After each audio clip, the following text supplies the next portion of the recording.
еркек адам дейді 4 әйел алады дейді. Сол әйелдерінің біреусі қайтыс болған болса, ол кісінің орнына басқа әйел алуға бола ма дейді. Болады, егер ол қайтыс болған болатын болса, енді Аллаһ сақтасын. Және мұсылман әйелдің күйеуі қайтыс болса, сосын ол екінші күйеуге тұрмысқа шықса, сонда жәннатта қайсы күйеуімен бірге болады дейді. Енді бұл да шынымен маңызды сұрақ шығар, бірақтан кей кезде мен бір жол келатсам, бір бауырым сұрағым бар еді деп өте көп соңымнан қалмады. Жарайды деп бөлдік, соны автобусқа міндік, ол да автобусқа мінді, соның қасына алып сұрағымды қоя берсем, осы осыған ұқсас сұрақ қойып жатыр енді. Бір әйелдің екі күйеуі болса, жәннатта қайсымен болады деп.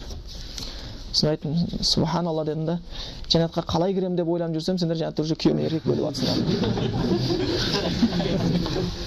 Мен бұған нақты жауапты бере алмаймын, бірақ өйткені мен осыға байланысты кітаптарды қарастырып көрген едім. Бір риwаяттарда, яғни соңғы күйеуімен болады деп келген нәрсе бар екен. Соңғы күйеуімен болады деп келген. Ал бір нелерде қайсымен діни тұрғыда жақсы өмір сүрген болса, сонысымен болады деп келген да. Діни тұрғыда қайсымен жақсы өмір сүрсе, сонымен болады деп келеді. Енді бұған мен нақты бір нүктелі жауап бере алмайды екем. Кейін білетін бауырларыңыз болса, жауап беріп жатар иншалла.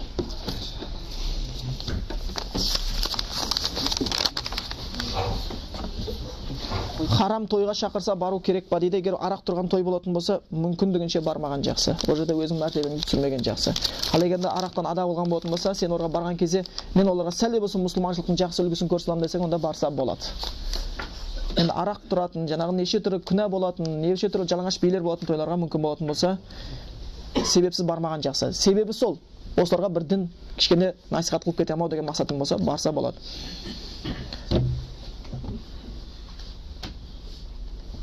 Үйленген ерлі зайыптылардың шариғатпен некесін қидыру туралы Құран мен сүннетте қандай дәлелдер бар екен түсіндіріп берсеңіз дейді. Бұл енді негізі өз алдына айтсаң үлкен сабақ болып кетеді, бірақтан біз негізгісін айтып кетейік. Бұл неке ан-никах сүннати фаман рагиба ан сүннати фалайса минни деген пайғамбар хадис бар. Неке қиып үйлену менің сүннетім, одан кім сүннетімен жүрмесе бізден емес деп келетін хадис бар.